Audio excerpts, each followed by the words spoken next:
Hello বন্ধুরা, দেখো নতুন একটা রেসিপি নিয়ে চলে এসেছি। যদি তোমরা ইলিশের এই মজাদার টেস্টি রেসিপিটা না দেখো তাহলে কিন্তু অনেক কিছু মিস করবে।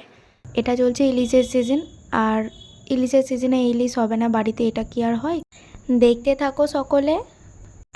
প্রথমেই আমরা সাদা সর্ষে, কাঁচা লঙ্কা আর টমেটোর একটা পেস্ট বানিয়ে নেব।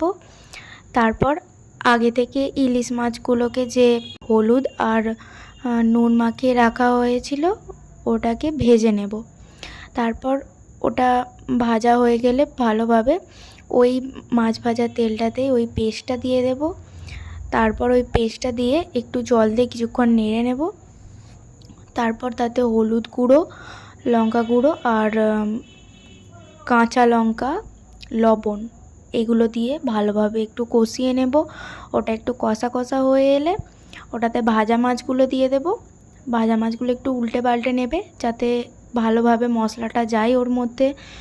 আর একটু ঝাঁঝ আনার জন্য আমরা দেব সরষের তেল।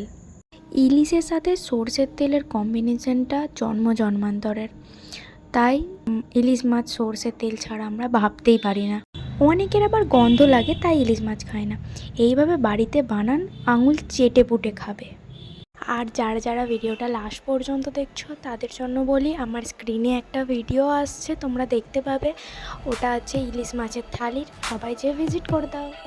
তো এইরকমই সহজ পদ্ধতিতে মজাদার রেসিপি পাওয়ার জন্য চ্যানেলটাকে সাবস্ক্রাইব করে রাখো।